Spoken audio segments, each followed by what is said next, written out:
안녕하세요. 고등학교 1학년 통합사회 노트필기 수업 시작하겠습니다. 오늘 수업은 4단원 인권의 마지막 수업인데요.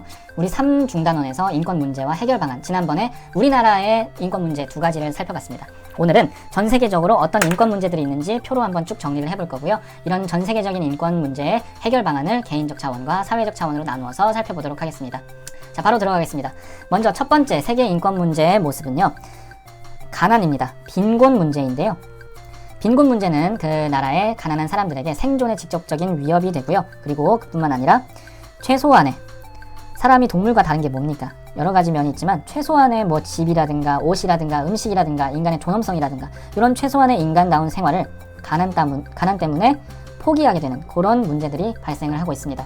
돈 때문에 팔려가거나 자식을 팔거나 아니면 뭐 스스로 노비가 된다든지, 지금 옛날 얘기를 하는 게 아니라 요즘에도 이런 일이 많이 발생을 한다는 겁니다. 물론 불법이겠지만 그게 암암리에 발생할 수밖에 없는 이유는 가난 때문이겠죠. 이런 문제가 심각하고요.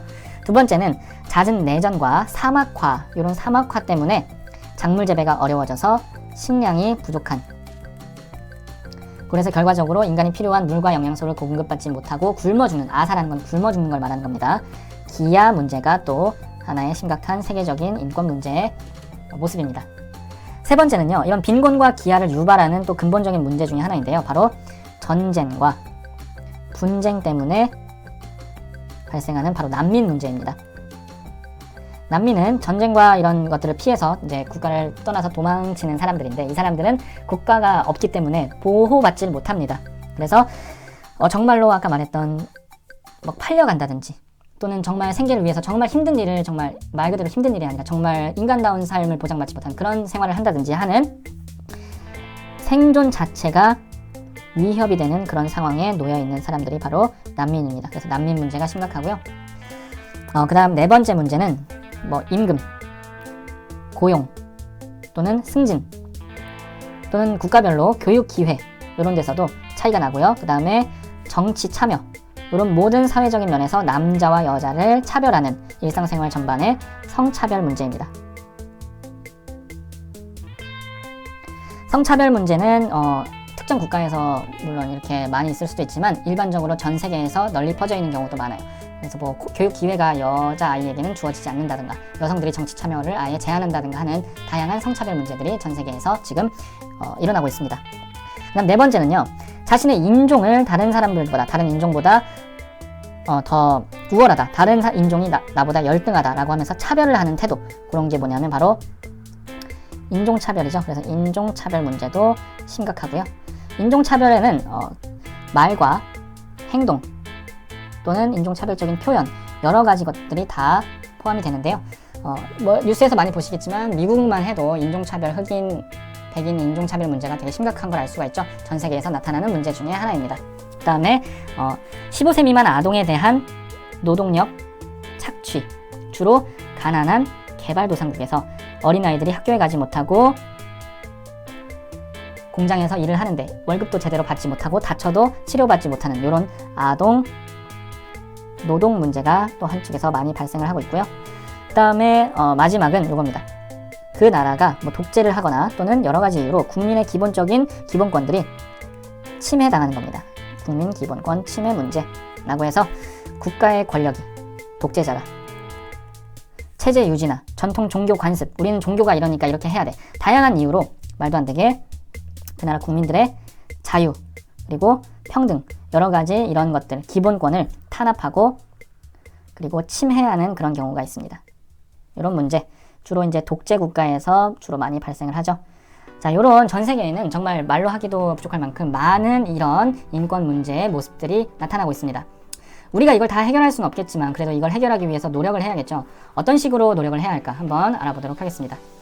먼저 개인적인 차원에서는 좀 책임의식을 가져야 돼요. 그러니까 이런 것들은 이제 세계 시민의식이라고 부르는데,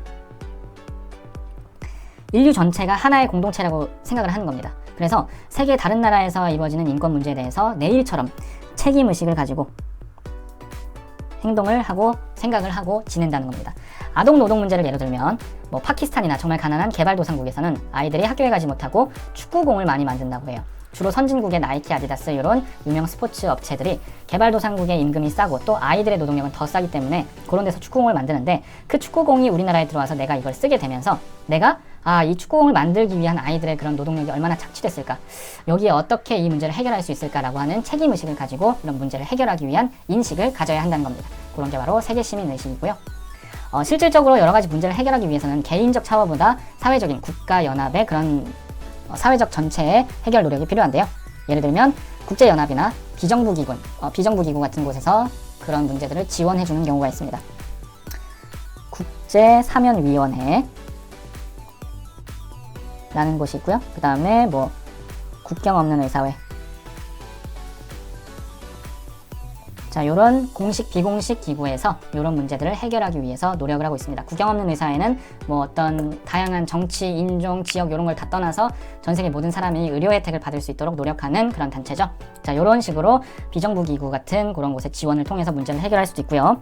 그 다음에 요 마지막에 국가의 그 소속 국민들에 대한 그 기본권이 많이 탄압되는 독재 국가 같은 경우에 전 세계 국가들이 국제법에 근거해서 연합을 하는 거예요. 그래서 그러한 심한 인권을 탄압하는 탄압 국가에 대해서 여러 국가들이 약속을 하고 그 국가의 경제적인 지원을 끊는다든가 무역을 하지 않는다든가 하는 방식으로 국제적인 연대를 통해서 이런 문제를 해결할 수가 있습니다. 자, 그래서 그 국가의 독재자가 국제적인 눈치를 보고 자국민들의 자유와 평등을 좀 더 풀어줄 수 있도록 하는 그런 방법이 두 번째 방법이고요.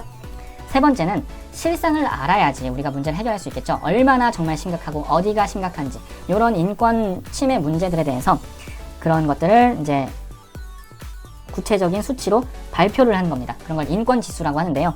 인권 지수에는 여러 가지가 있습니다. 뭐 예를 들어서 세계에서 굶어 죽는 가난한 그런 기아에 직면한 국가들이 어디가 있는지 세계 기아 지수라는 걸 발표하기도 하고요. 또는 세계 나라별로 얼마나 성차별이 심각한지 성격차 지수를 발표하기도 합니다. 또는 그 국가의 독재자가 얼마나 신문과 이런 언론을 탄압하는지, 언론 자유가 얼마나 있는지, 언론 자유 지수. 자, 이런 구체적인 수치를 발표함으로써 어떤 국가가 문제가 있는지를 정확하게 한눈에 볼 수 있게 해서 문제를 해결하는 발판을 마련하는 겁니다. 자, 이런 식으로 우리 세계 인권 문제에 대한 해결 방안을 찾아볼 수가 있다. 이런 내용입니다. 자, 그래서 마지막 수업 내용은 이렇게 세계 인권 문제와 그 해결 방안에 대한 내용으로 살펴봤습니다. 수업 여기까지 하겠습니다. 수고하셨습니다.